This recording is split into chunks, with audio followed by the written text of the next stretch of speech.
Assalamualaikum warahmatullahi wabarakatuh. Halo, perkenalkan nama saya Miko Prayoga dari kelas Manajemen 22A dengan NPM 224111026. Pada video ini saya akan sedikit menjelaskan materi tentang uji normalitas.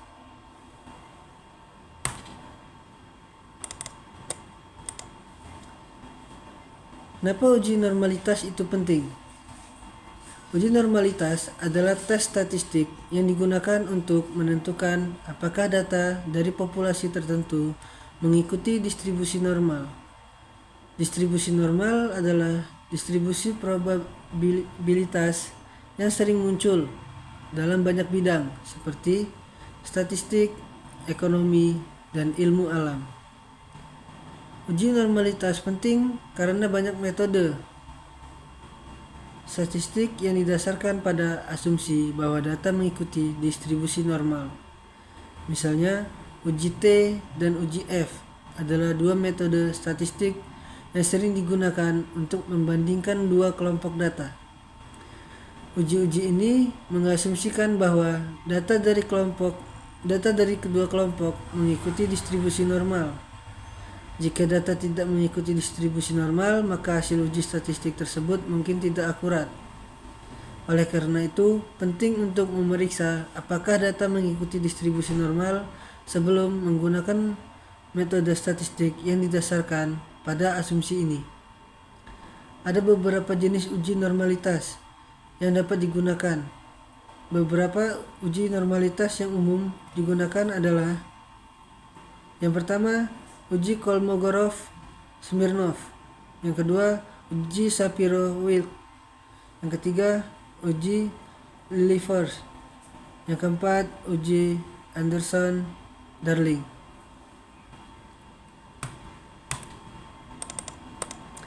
Pilihan uji normalitas yang tepat tergantung pada karakteristik data yang akan diuji. Berikut adalah beberapa contoh penerapan uji normalitas. Yang pertama, seorang peneliti ingin mengetahui apakah ada perbedaan antara rata-rata tinggi badan pria dan wanita. Untuk menguji hipotesis ini, peneliti dapat menggunakan uji T.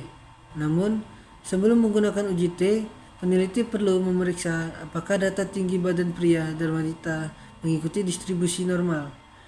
Jika data tidak mengikuti distribusi normal, maka hasil uji T mungkin tidak akurat. Yang kedua, seorang ekonom ingin mengetahui apakah ada hubungan antara tingkat pendidikan dan pendapatan untuk menguji hipotesis ini. Ekonomi dapat menggunakan uji regresi linear. Namun, sebelum menggunakan uji regresi linear, ekonom perlu memeriksa apakah data tingkat pendidikan dan pendapatan mengikuti distribusi normal. Jika tidak mengikuti distribusi normal, maka hasil uji regresi linear mungkin tidak akurat.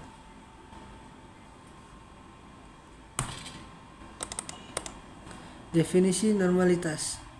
Normalitas adalah ukuran konsentrasi suatu zat kimia dalam suatu larutan. Normalitas didefinisikan sebagai jumlah ekivalen zat terlarut per liter larutan. Ekivalen adalah unit yang digunakan untuk menggambarkan beberapa banyak zat yang berpartisipasi dalam suatu reaksi kimia. Satu ekivalen zat adalah jumlah zat yang dapat bereaksi dengan satu mol zat lain.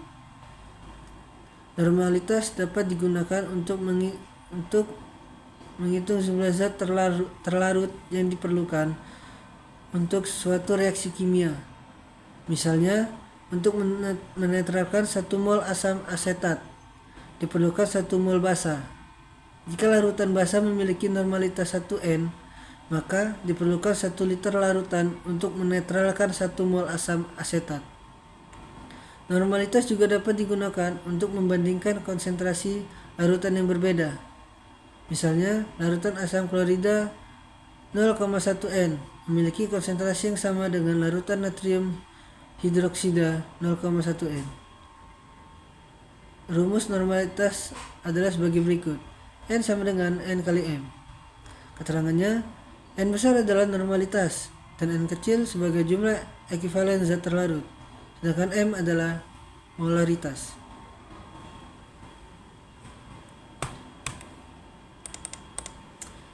Contoh normalitas. 1. Berapa normalitas larutan natrium hidroksida yang mengandung 0,2 mol NaOH dalam 1 liter larutan? N sama dengan N kali M. N sama dengan 1 dikali 0,2.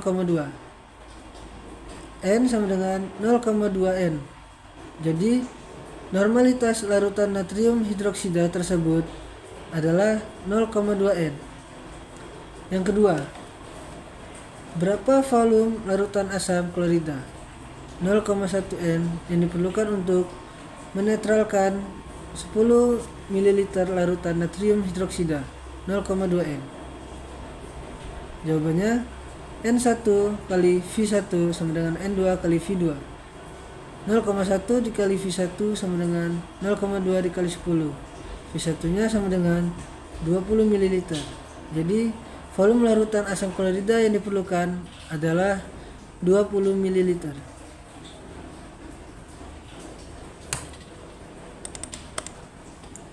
Jenis uji normalitas. Ada beberapa jenis uji normalitas yang dapat digunakan untuk menentukan apakah data dari populasi tertentu mengikuti distribusi normal. Beberapa uji normalitas yang umum digunakan adalah 1. Uji Kolmogorov-Smirnov adalah uji non-parametrik yang relatif sederhana dan mudah diterapkan. Uji ini membandingkan distribusi kumulatif data dengan distribusi kumulatif normal. Dalam uji Kolmogorov-Smirnov, data dikelompokkan berdasarkan kelas interval. Kemudian dihitung selisih antara distribusi kumulatif data dan distribusi kumulatif normal untuk setiap kelas interval. Selisih yang terbesar disebut sebagai statistik uji. Hipotesis nol untuk uji Kolmogorov-Smirnov adalah data mengikuti distribusi normal. Jika statistik uji lebih besar dari nilai kritis, maka hipotesis nol ditolak. Yang kedua, uji Lilliefors adalah uji non-parametrik yang mirip dengan uji Shapiro-Wilk. Uji ini membandingkan dengan data distribusi normal berdasarkan kriteria tertentu. Dalam uji Lilliefors dapat ditransformasikan menjadi data normal, kemudian dihitung statistik uji berdasarkan kriteria tertentu. Statistik uji yang lebih besar menunjukkan bahwa data tidak mengikuti distribusi normal. Hipotesis nol untuk uji Lilliefors adalah data mengikuti distribusi normal. Jika statistik uji lebih besar dari nilai kritis, maka hipotesis nol ditolak.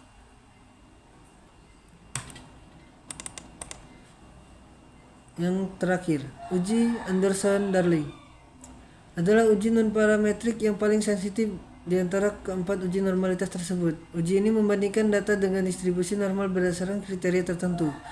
Dalam uji Anderson-Darling, data ditransformasikan menjadi data normal, kemudian dihitung statistik uji didasarkan kriteria tertentu. Statistik uji yang lebih besar menunjukkan bahwa data tidak mengikuti distribusi normal. Hipotesis nol untuk uji Anderson-Darling adalah data mengikuti distribusi normal. Jika statistik uji lebih besar dari nilai kritis, maka hipotesis nol ditolak. Mungkin itu saja yang bisa saya jelaskan mengenai materi tersebut. Kurang lebihnya saya mohon maaf. Saya akhiri. Wassalamualaikum warahmatullahi wabarakatuh.